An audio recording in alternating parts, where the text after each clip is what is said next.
Les contes de Grimm, Jorinde et Joringel.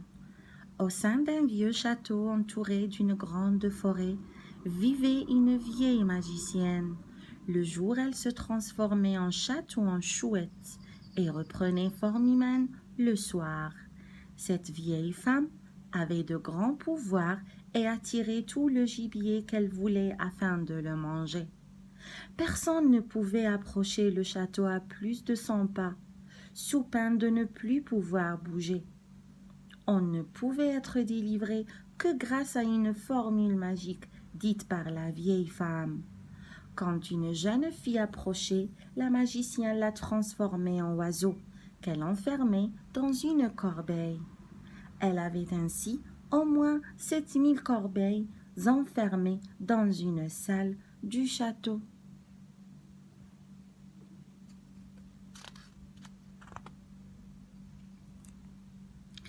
Un jour, un jeune couple alla justement se promener dans la forêt, afin de se parler en toute tranquillité. Jorinde était une jeune fille plus belle que les autres.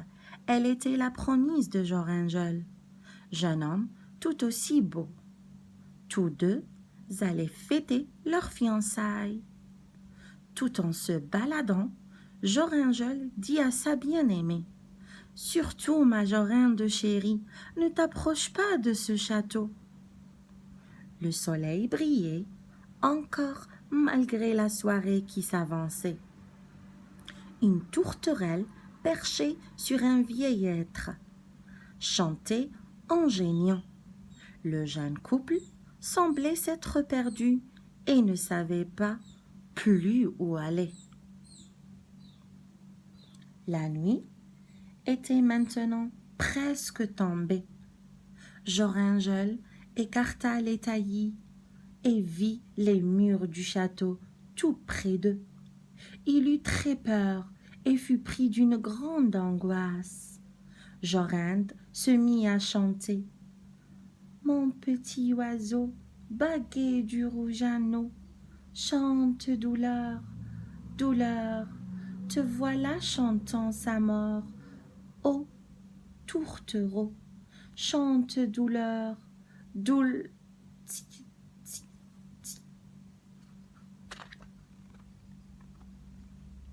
Joringel se retourna et vit sa belle transformée en rossignol, une chouette aux yeux rouges tournée par 3 fois au-dessus d'elle et criait par 3 fois des ouh, ouh, ouh. Joringel ne pouvait plus bouger. La nuit était maintenant bien là. La chouette se posa dans un buisson. Peu de temps après en sortit une vieille femme horrible, jaune, chétive et arquée. Elle avait de grands yeux rouges et un nez crochu qui lui tombait jusqu'au menton. Tout en baragouinant, elle empoigna l'oiseau d'un geste sûr. Le jeune homme ne put rien dire ni rien faire. Enfin, la vieille fit demi-tour et chuchota: « Bonjour, Zachel. Si la lune brille sur la corbeille, détache-le quand il faut. » Joringel put se libérer. Il supplia la vieille femme de lui rendre sa Jorinde. Elle lui répondit qu'il ne le reverra jamais. Il se désola et appela en vain. Il partit, ne sachant pas trop où aller, et arriva dans un village. Il s'y installa et y resta longtemps à garder les moutons. Tous les jours, il allait à proximité du château, mais jamais trop près. Une nuit, il fit un rêve étonnant. Il cueillait une fleur rouge avec une belle perle dedans. Il se voyait aller au château. De cette façon, grâce à cette fleur, Tout ce qu'il touchait était délivré de l'envoûtement. Il rêva même qu'il retrouvait sa belle Jorinde.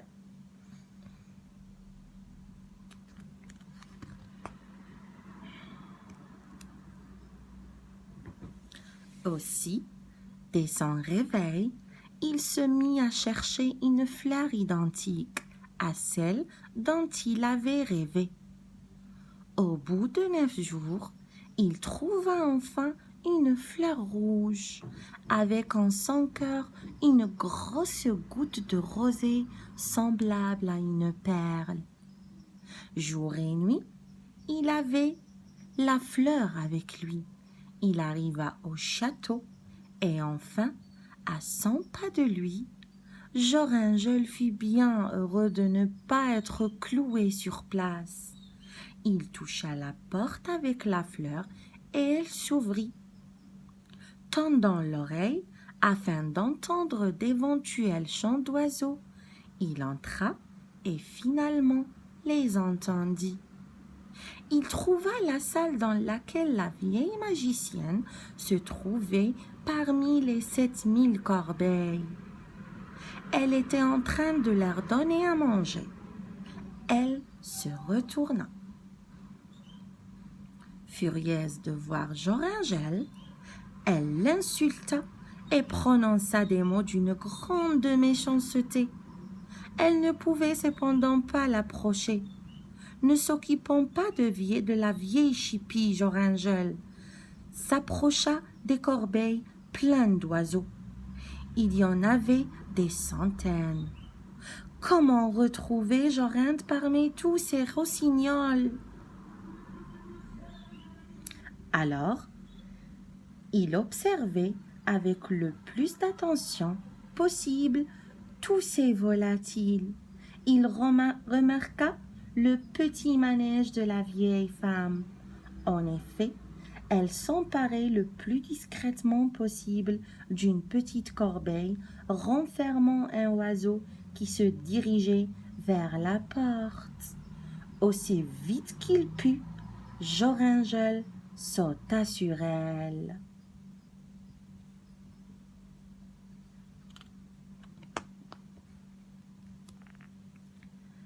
Avec sa fleur, il toucha la corbeille et la magicienne aussi. Ainsi, elle ne pourrait plus ensorceler quiconque. À la place de l'oiseau se tenait Jorinde, aussi belle qu'au moment de sa disparition. Joringel libéra toutes les jeunes filles du mauvais sort, en les touchant aussi avec la fleur. Le jeune couple rentra dans son domaine. Ils vécurent aussi heureux pendant de très longues années. Si vous avez aimé cette histoire, n'oubliez pas d'abonner ma chaîne pour voir d'autres contes de Grimm.